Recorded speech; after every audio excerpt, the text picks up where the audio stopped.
friends. Hey, mamas. Welcome to My Invisible Disease podcast. We are here to share our struggles and hacks as two moms living with chronic illness. Tune in and join our community as we share stories and experiences while we sort through the ups and downs of living with invisible disease.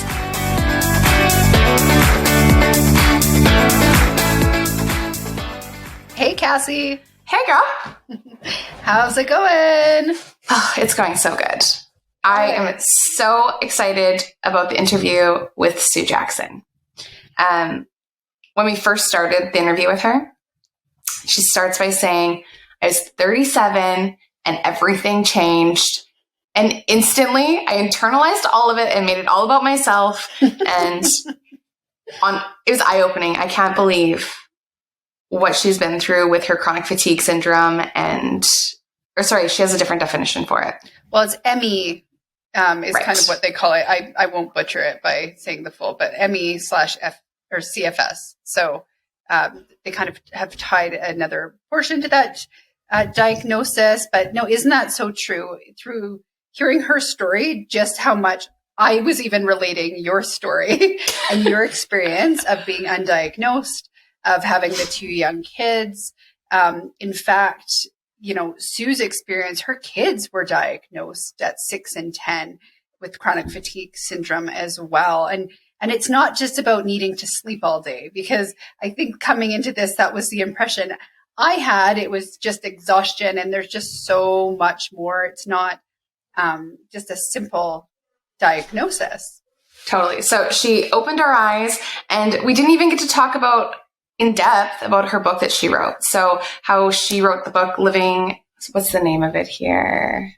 Finding the New Normal. Yeah. Living Your Best Life with Chronic Illness. So I think that we can all relate to her. So this next interview that everyone's going to listen to, they're going to love it. And not to bury the lead, but there's been a lot of ties to long COVID and chronic fatigue syndrome. So I think it's going to be a great episode. Yeah, it's definitely really relevant, something that's coming to the spotlight right now with chronic fatigue syndrome. So yeah, let's hear it. All right, Sue, we are so excited to have you on our show today. And what better way to just jump right into it? So why don't you tell us a little bit about your it's a 21-year journey at this point, but I will try to give you the very briefest version of it that I can. Back in 2002, I was 37 years old, living a very active life. I had two young boys, and on March 1st, 2002, I had a typically active, normal day. And on March 2nd, 2002, I woke up feeling like I had the worst flu of my life. And it took a year to finally get a diagnosis. I mean, it wasn't the flu. I didn't get better. And I just, during that year, I saw dozens of doctors, had hundreds of blood tests, and was usually told at the end, sorry, I don't have any idea what's wrong with you. And the following March, a year later, I just happened to find a new primary care doctor. We had been looking to switch, and there was a woman just a few miles from our house, and she was accepting new patients. So I went in. And in our very first meeting, and I'm a very analytical person, so I went in there with my 3-ring binder, all my lab tests. Yes, the charts of my symptoms, the whole deal. I've got an engineering background, and 3 to 1. So am I. Yeah. I long to be an engineer. Like, I am not analytical, so it takes extra work for me to get there. So Thank you. I applaud you. In that first meeting with my primary care physician, she looked at everything, listened to me very carefully, and looked at everything I brought. And she said, I'm pretty sure you have what's known as chronic fatigue syndrome. And I was like, this is somebody else trying to brush me off. That's not a real thing. And I went home and I looked it up, and I found the CDC's website on it, and I started to read about it. I went to the library. I was feeling awful, but I sat down on the floor in front of the shelf, and I found 2 books about it, one written by a doctor and one by a patient. And I read those and I was sobbing because it was the first time in a year that I recognized my own experience. And I went back to my doctor and I was like, I think you're right, and she was, to this day, I am so grateful we found her, because most doctors wouldn't know what to do with that. Now, you're saying that you have flu-like symptoms, and my uneducated opinion would say, wouldn't chronic fatigue mean you're very tired? So so the name is horrible. And it's really, the CDC came up with it in the 80s. And oh, wow. And so we have hated them for it ever since. Yeah. It's like calling diabetes peas a lot disease, Yeah. I mean, it's picking on one symptom that's actually an effect, not a cause. And, putting the whole thing on it. And people hear it, and say, oh, I might have that. I'm tired, and it's. And that's exactly. Every mom in the world. Fatigue too. Well, that's not exactly what it is. So is it an autoimmune? Not autoimmune. It's an immune disorder. Okay. But it's more complicated because with autoimmune, the whole immune system's overactive. And with immune deficiency like AIDS, the whole immune system's underactive. We're a mixed bag. Parts of the immune system are overactive and parts are underactive, which makes it very hard to treat. So the rest of the world calls this myalgic encephalomyelitis, or ME. I saw that in your bio and I was like, I'm going to let her take that one. But so the rest, so at this point, 20 years later, most patients and doctors who are aware of it in the U.S. are using the term ME-CFS. We can't get rid of the CFS because the CDC is still hanging on to that. And unfortunately, over the last 20 years, or 30 years, that's become what people know it as. So, we're trying to migrate to a better name. Time for a rebrand. So Sue, I guess something I'm curious about, because I know we're kind of condensing this, but you did mention that you went a year undiagnosed. And I think there's a lot of women out there that intuitively know something's wrong. Cassie, for example, here, they're not necessarily getting better without treatment, but they're undiagnosed. And can you talk a little bit about that year and what that looked like for you, what that felt like as a mom of 2 kids? Because we know we need to be advocates for our own health.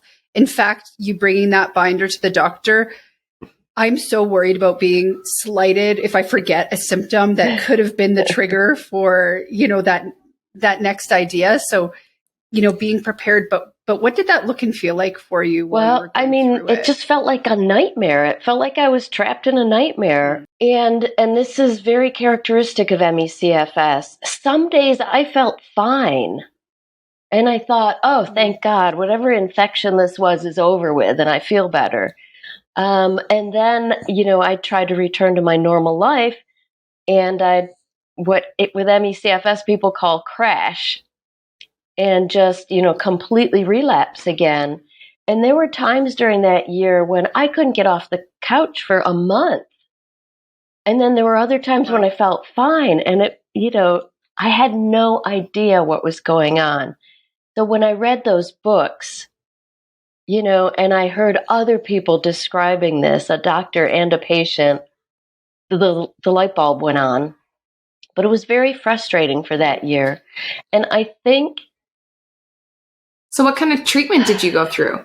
How did officially, according to the FDA, there are no treatments. Luckily, as I said, I just stumbled upon one of the very few doctors, one of the only ones in my state, who knew what this was. And in that second meeting, when I went back to her and said, I think this is what I have, she said, "Great, are you ready to try some treatments?" And I was like, "Yes, there are treatments." So the first thing she said is, she said, "We have to fix your sleep because that makes everything worse, and fixing it will make everything better." So sleep dysfunction is a part of this disease. So she worked with me on that. The rest of the treatments came a little bit later. I had another motivation, and that is that both of my sons got ME/CFS 2 years later. They were 6 and At what 10 age? at the time. And even though we God. recognized it, we did not want to admit it. It's a horrible thing to think that your kid could have this disease that had just flattened me. Is it So it's a hereditary combination. or because It's a it's combination dysfunction? of genetic and infectious. So generally, there's a genetic predisposition, and in 80% of the cases, there's some infectious trigger that sets it off. I don't know what mine was. I mean, a lot of COVID is a huge trigger for it. We're finding out bigger than anything else we've ever seen. One of the biggest ones. So really what's called long COVID, many cases of that are ME/CFS. And it's the rebrand. But only for a portion of us, unfortunately. Mono is a very well-known trigger. So I've had mono. So with all the other infections we know about, like mono, there's roughly 10% of the people who get it don't recover and develop ME/CFS.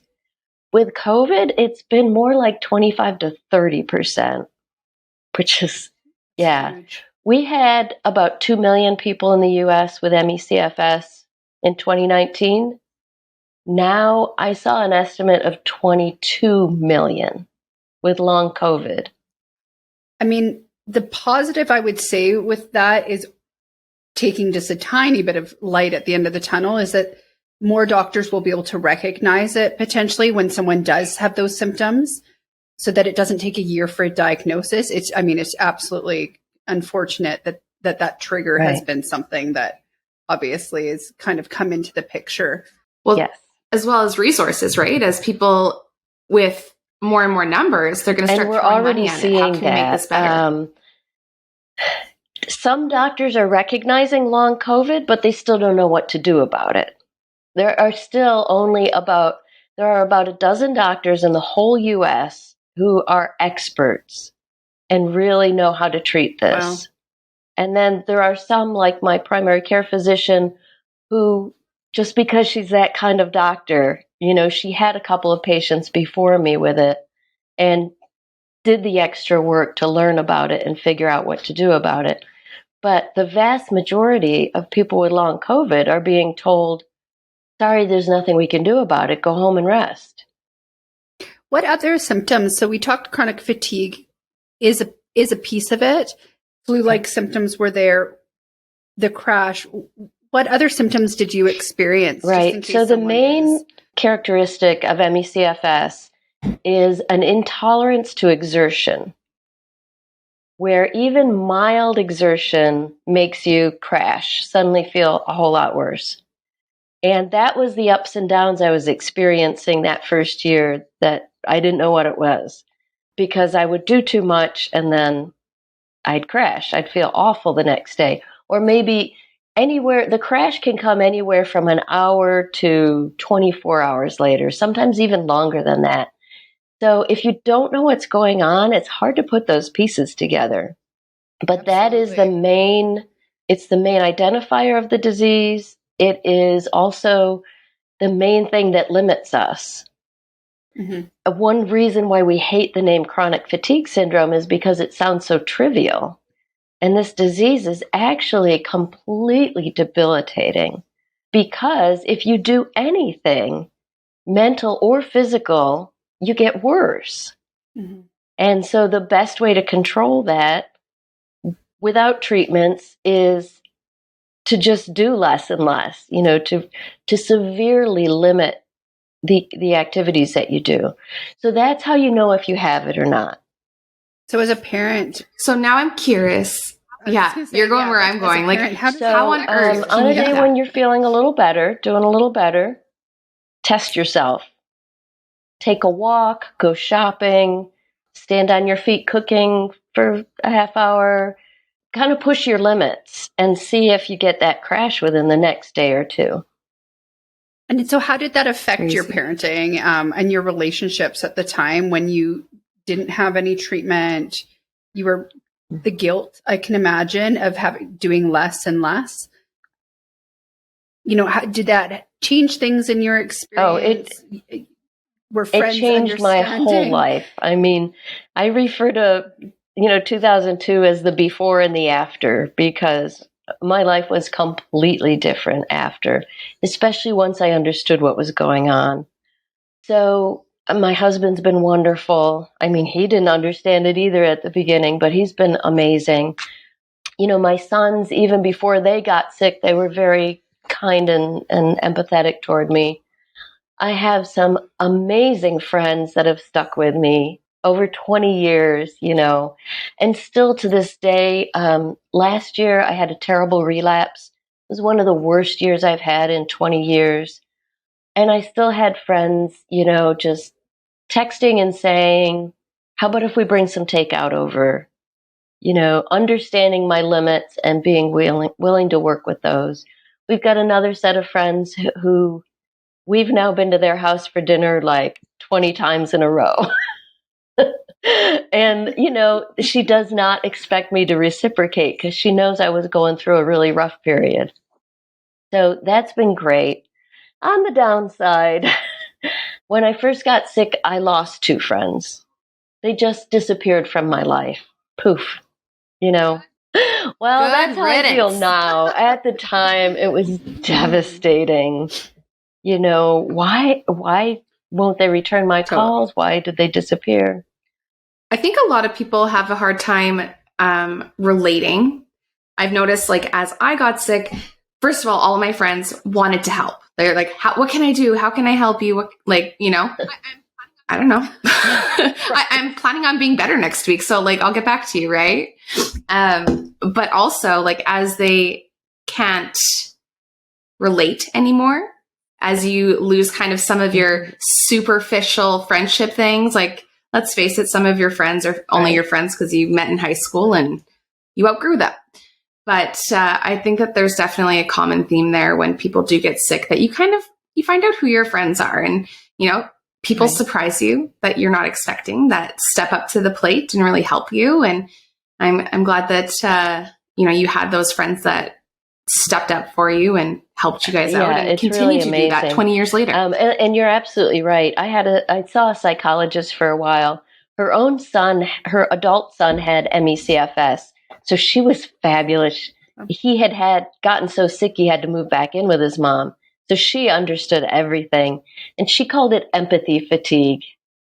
That people show up at the beginning and then, they don't know what to do and they kind of fade away. But no, I've been lucky to have so many great friends that have stuck by me.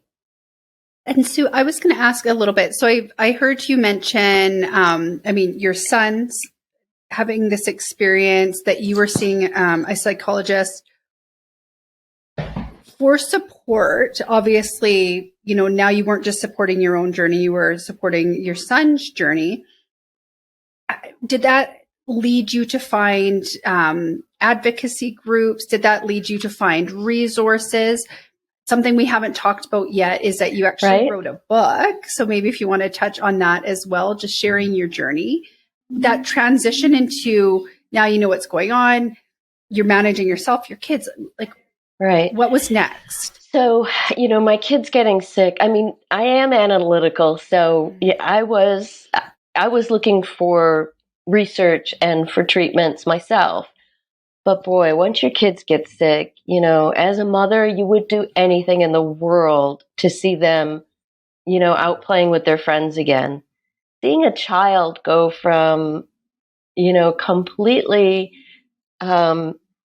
carefree and playing to just, lying on the couch and not being able to get up is heartbreaking, the worst kind of heartbreak. So that was a lot of motivation. So I stepped up my own efforts to find treatments.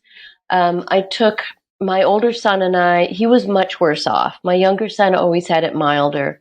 And in fact, he's completely recovered now. 10 years later, he recovered. That's great. But my older son had it pretty bad, just like I do. So I took him. At the time, he's retired now, but there was a pediatric specialist in Western New York, which is where I'm from. So we took a trip up there, stayed with my dad, and, went to visit this doctor. And that was the first of several specialists that we were able to either see or at least consult with. And they led us down the path of, what treatments to try. That visit was a real eye-opener because we learned about orthostatic intolerance or dysautonomia.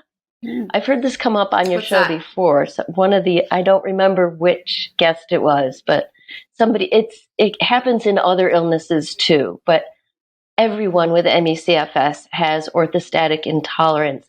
It's not being able to hold your blood pressure and heart rate steady when you're upright. Yeah. So, which is a big part of the reason behind those crashes. So this specialist up in New York, in Western New York, he said, well, I'm pretty sure you both have OI, orthostatic intolerance. And I'd done all this research. I was like, oh no, I read about that. We don't have that. Neither of us faints. We don't feel dizzy. And he just kind of smiled and he said, pretty sure you do. And then he tested my son in the office. And a 10-minute standing test is actually the best way to test for it, which is really easy, can be done in any doctor's office.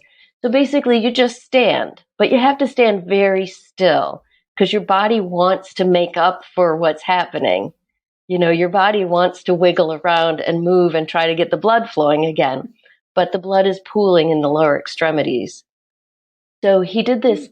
My son didn't even make it the full 10 minutes. It was January. Yeah, it was January, like up near Niagara Falls, that area of the country. Yeah. And it was freezing out and it was cold in his office. And my son, he had his shirt off. He was sweating. His feet were turning purple. And, short of 10 minutes, he was like, I feel awful. And they were taking his blood pressure and heart rate every minute. And so he could see his blood pressure just tanking and his heart rate going sky high. And I mean, my mind was blown. I couldn't believe it. And then the doctor said, I would do the same test to you, but you wouldn't be able to get the two of you home. He said, he said, just take my word for it. So treating OI, orthostatic intolerance, is a huge help for people with ME/CFS. And also people with things like fibromyalgia. It's common in Ehlers-Danlos syndrome, MS. I was just listening to your episode on MS this morning. Yeah. So it does occur in other illnesses, but it is always in people with ME/CFS. And treating it makes a big difference. So before treatment, just lying on the couch, my heart rate would be in the 90s. If I got up to walk to the bathroom, it'd shoot up to 130, 140. When I first got a heart rate monitor, and I thought, I'm going to take a slow 15-minute walk to test this out. Bending down to put my shoes on and tie my shoes, my heart rate was like 130. I was like, oh, okay, this is really happening. So my son and I both take low-dose beta blockers, which help lower our heart rate to not quite normal, but much more reasonable levels. And that helps a lot. Well, that's great that that you were able to get that treatment. So you asked about resources. So besides the doctors, and we have, once he retired, we started seeing a doctor in New York City who's about 2 hours from us. We still see her 15 years later. But also, in terms of support, I kind of went out and built my own support network. So I started writing a blog about 17 years ago. And, at the time I just thought, I just want to write about our experiences. And when people started commenting and saying, it's exactly the same for me, it just blew my mind. Well, you had that experience when you read the book from the patient. Right. I mean, I think finding that connection of shared experience is so important, and it's validating. It can really give hope and inspire that you're not alone. There you go. Heck, we started a podcast because of it. There's other people out there, I swear. And not that you're, hopeful of other people suffering, but there's connection and it's understanding. And I think it really just validates absolutely. So I also started some support groups. I started to find other people in my area whose kids had ME/CFS. And I had met a few of them, but one day I was like, they need to meet each other. So, one was a referral from a school. One was our doctor. One woman was visiting her veterinarian, who happens to be one of my best friends. And she just started sobbing in the middle of, the appointment and said, my daughter's so sick and we don't know what to do. And my friend said, you need to call a friend of mine. So I had started to find these other people. And so I got 5 of us together for a lunch at a restaurant. And we talked nonstop for 2 hours. It was just so amazing to find other people. And as that group grew, we've got maybe 45 people now. Now we're starting to get people with long COVID joining. And I also started a group online, a Facebook group for parents of kids with these illnesses. And, that also has just, I think there's 2,000 members now all over the world. So. Well, that's just great to have that for anyone listening that might be experiencing this, or they have this experience with their kids, that, we'll have those links in the show notes just so people can reach out and connect with those groups for sure. We automatically just connect these types of illnesses with age and as you get older. So hearing about all the children that have been affected by it is boggling to me. I would probably just assume that my kid's being lazy and, tell them to get off the couch. One would assume any teenager, right? But do you have any advice for parents that are listening that, maybe have kids? What are some tips that you could give them to help with those down days? You have to believe your child, and believe what you're seeing. Because if your kid my younger son has always been full of energy, and now he's an adult who's full of energy. And when he all of a sudden was lying often on the ground, on the carpet, just saying, I can't go to school today. I mean, that was such a clear difference. But you have to believe your kids. You really do. And you have to be their advocate. With the school, we fought so many horrible battles with schools. We've tried to share some of that experience with other people, but awful. And I was sick myself, but you have to be their advocate with the medical system and with the schools. We had Jenny on recently, and her experience with the doctors were calling her whiny, when rather than helping her find a diagnosis. And it can be really devastating. So it is great that, sharing those experiences so parents know what to look out for.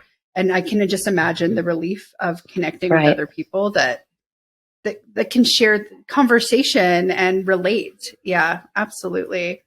So we do have a little segment that we call Mary Cheat Screw, and we really want to hear, some of your favorite products or recipes or habits or self-care practices.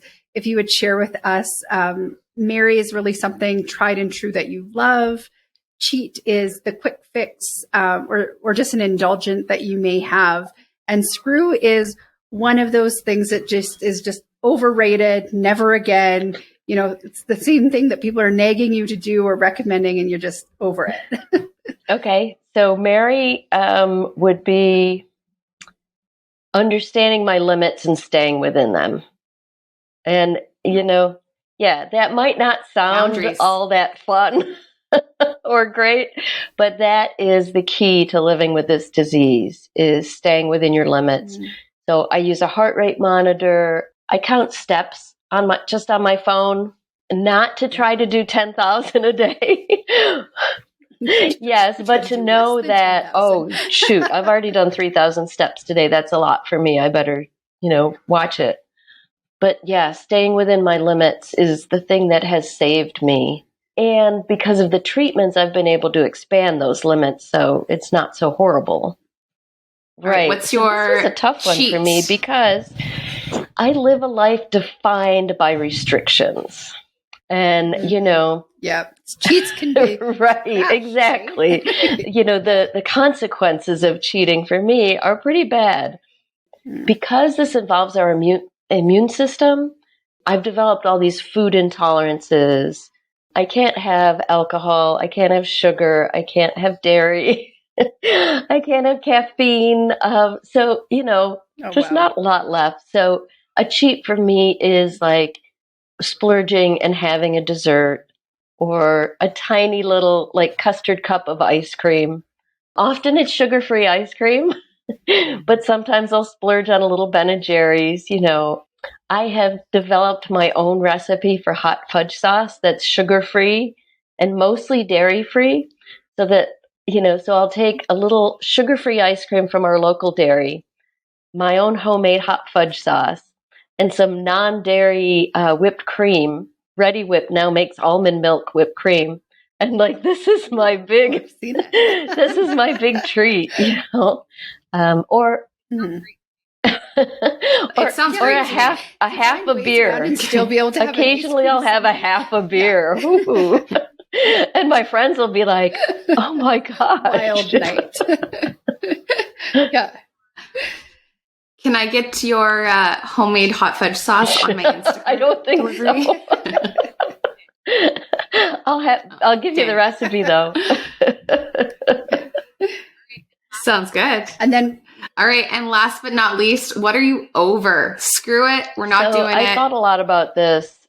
There's someone like stalking me on Twitter right now, trying to tell me he's got cures for, the miracle cures I've had enough with. But I think the biggest thing, and this has taken a long time to learn, is I am done with people who don't understand. If they don't get it, pleasing, it just takes too much of my energy to deal with that. And it's so upsetting. And there are people close to me who fit this description.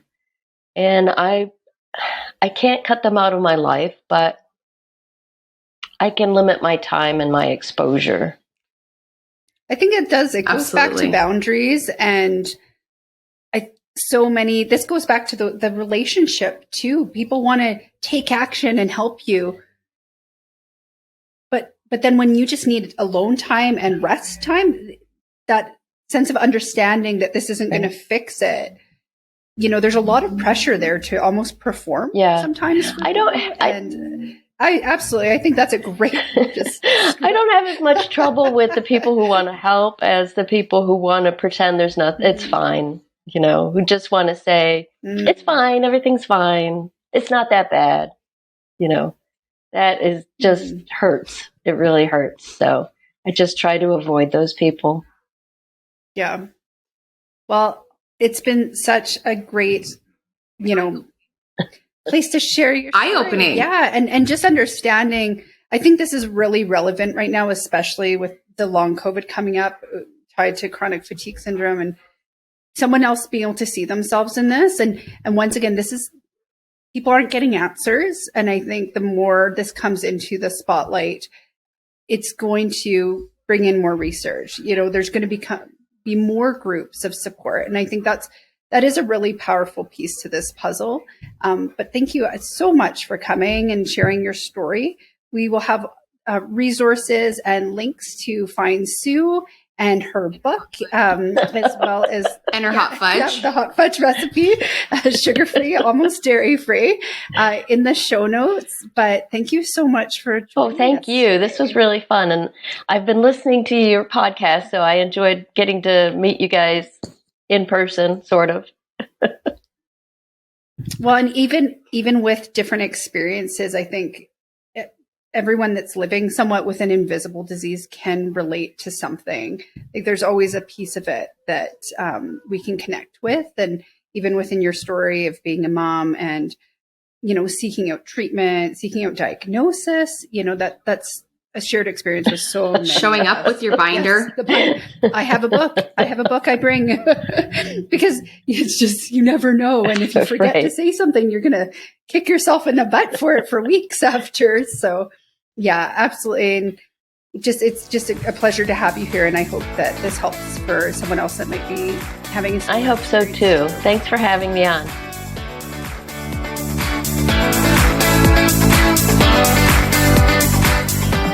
Hey mamas, we see you.